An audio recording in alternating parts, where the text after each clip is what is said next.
कौन सा दर्शन? सम्यक दर्शन की बात करता है। अरे हम कहाँ उलझे हैं दूरदर्शन में। अरे सम्यक दर्शन का पालन कर श्रावक। तत्वार्थ श्रद्धानम सम्यक दर्शनम। तत्वों के अर्थ पर श्रद्धान कर, तेरा कल्याण होगा।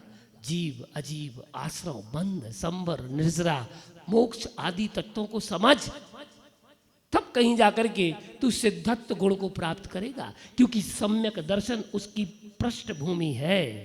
जब तक तेरी पृष्ठभूमि, तेरा श्रद्धान, तेरा विश्वास, तेरी निष्ठा, तेरी आस्था सिद्धों पर नहीं होगी तो सिद्ध चक्र में प्रवेश तो कर जाएगा, लेकिन एक झटके में तू बाहर आ जाएगा।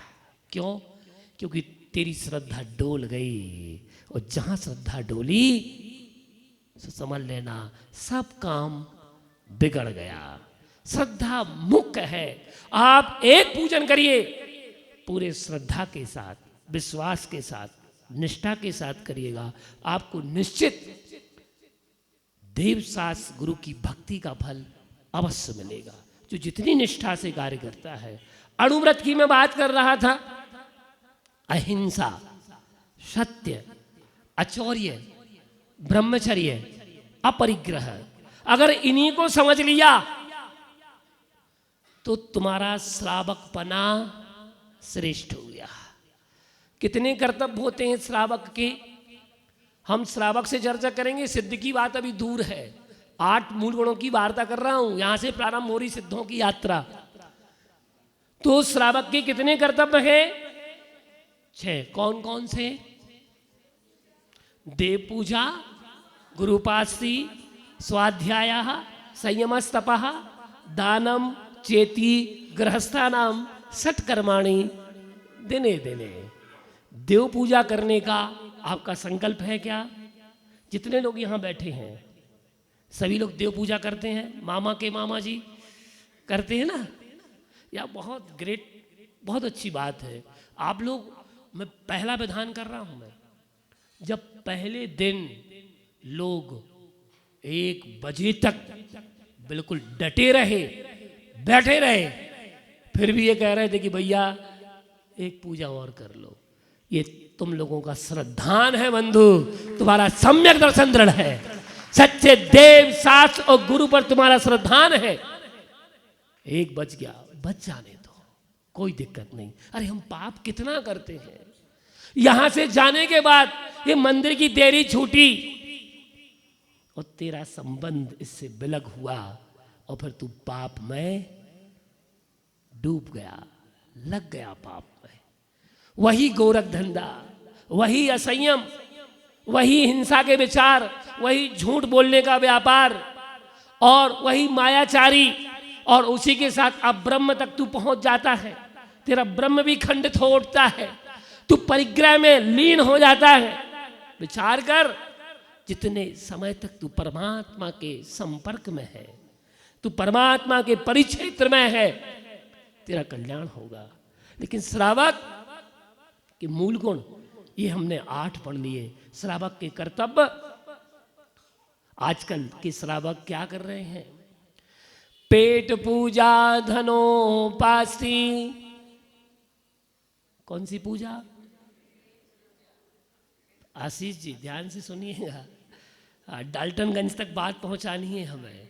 हाँ बिल्कुल, पेट पूजा, धनोपास्ति, बेल्ट बूट पालिसम। अब पालिश किसी प्रकार का हो सकता है, जूते भी हो सकता है, मुंह पे भी पालिश हो सकता है। पालिश तो कैसा भी हो सकता है, पालिश मतलब पालिश। पेट पूजा, दीपक जी सुनिएगा, चाचा श्री पाटौदी जी ध्यान से सुनिएगा। पेट पूजा, धनोपास्ति, बेल्ट बूट पालिसम, गुटका छे चायम च, सट कर्माणी दिने दिने। देख श्रावक, तुझे आचार्यों ने क्या लिखा था कि तू श्रद्धावान है, तू विवेकवान है, तू क्रियावान है, तू उन कर्तव्यों को तो निभा रहा है, लेकिन तेरा डायरेक्शन और डायमेंशन चेंज हो गया। तेरे को सही दिशा दिखाने वाले लोग या तो नहीं मिले, या तू खुद उस दिशा से कट करके दूर चला गया, या तेरा श्रद्धान नहीं बैठता जैन धर्म पर। विचार कर, तुझे उत्कृष्ट कुल, उत्कृष्ट पर्याय तुझे मिल गई। और तू इसका दुरुपयोग कर रहा है श्रावक। धिक्कार है तेरे जीवन पर। तू श्रद्धावान था, विवेकवान था, क्रियावान था, तू कहां पेट पूजा में उलझ गया, कहां तू धन की उपासना में उलझ गया। तुझे पता नहीं ये धन कैसे आता है, धन का मार्ग कहां है। जिस दिन तुझे पता चल जाएगा। मुझे एक बात बताओ, नारियल पानी कितने लोगों ने पिया? पीते हो ना? मुझे एक बात बताओ आप लोग, नारियल का वृक्ष, मैं लक्ष्मी का मार्ग बता रहा हूं, तुझे पुण्य का मार्ग बता रहा हूं कि पुण्य का मार्ग कैसे प्रशस्त होता है, पुण्य का मार्ग कैसे क्योंकि पुण्य की जड़ पाताल में। ऐसे ही बोलते हैं बात कि पुण्य की जड़ कहां होती है? पाताल में। यदा लक्ष्मी विनिर्याति नारी केल कलाम्बुवत। कितनी बड़ी बात कही कि जब पुण्य कर्म का उदय आता है तो नारियल के पानी की तरह आता है। वो 20 फुट 25 फुट 30 फुट 40 फीट ऊपर लगता है वृक्ष में। तुझे पता है कि नारियल के अंदर पानी कहां से पहुंचता है? विचार कर कि उस नारियल के अंदर पानी कहां से पहुंच रहा है। नारी केल कलाम्बुवत, कि जो नारी केल है, नारियल का फल है, उसके अंदर वो 40 फीट ऊंचे जो वृक्ष पर लगे हैं नारियल, उस नारियल के कठोर फल के अंदर पानी कैसे पहुंचा? ये पुण्य है, पुण्य है। फिर कहा यदा लक्ष्मी विनिर्याति, जब लक्ष्मी आती है तो ऐसे आती है, और जब लक्ष्मी जाती है तो कहा कपित्थवत। कपित्थ जानते हो ना? कैथा, क्या बोलते हो? कैथ बोलते, क्या बोलते हो? चटनी बनाते हो उसकी, गोल गोल फल होता है, खट्टा खट्टा फल, छोटे छोटे से बीज होते हैं, क्या बोलते हैं यहाँ पर?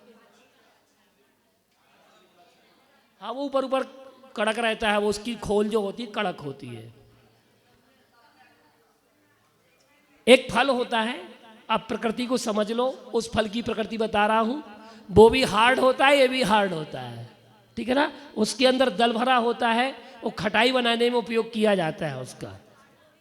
जो भी तू जाने तेरा काम जाने, हम तो प्रभु जी का नाम जाने, वो उदाहरण दे रहे हैं, उस चीज को समझिएगा। मुझे डिस्क्रिप्शन में नहीं बोला जाना कि क्या फल है क्या नहीं है, वो लेना देना नहीं, आप मर्म को समझिए। किसको समझिए? मर्म को। क्योंकि हम मर्ज को नहीं समझते, हम मरीज को समझते हैं। किसको समझते हैं? बस फॉल्ट यही है, हम मर्ज को नहीं जानते। अगर मर्ज को समझ जाएंगे तो इलाज सही हो जाएगा। होता क्या है, हम मरीज को पहले समझते। बताओ भाई तुम्हें क्या क्या हो रहा है? दुख है, दर्द है, बीमारी है, हाथ पैर दर्द है, हड़फूटन है, या वायरल चल रहा है, आदि आदि बहुत सारे लक्षण है रोगों के। मैं उसमें नहीं उलझूंगा। मैं मुख्य बात बताना चाहता हूं आप लोगों को कि वो फल जब हाथी खाता है, क्या खाता है? हाथी। तो आप देखना हाथी के अंदर बहुत गुण होता है, बहुत बड़ी विशेषता होती है। जब लक्ष्मी जाती है तो कैसे जाती है? हाथी उस फल को खा भी लेता है ना, तो जो उसका हार्ड होता है ऊपर का जो एरिया, वो टूटता नहीं है, और उसके अंदर का दल गायब हो चुका होता है। क्या हो चुका होता है? समझ रहे ना? उस हाथी के पास ऐसी ग्रंथि होती है कि उसके अंदर का जो जितना वह फल के अंदर का वह पदार्थ जो होता है, उस पदार्थ को वो फल को बिना तोड़े बिना फोड़े क्या कर लेता है? ग्रहण कर लेता है, और उसके बाद वो साबुत का साबुत फल बाहर निकलता है। विचार करना, लक्ष्मी ऐसी होती, तुम्हें कुछ नहीं मिलेगा उसमें।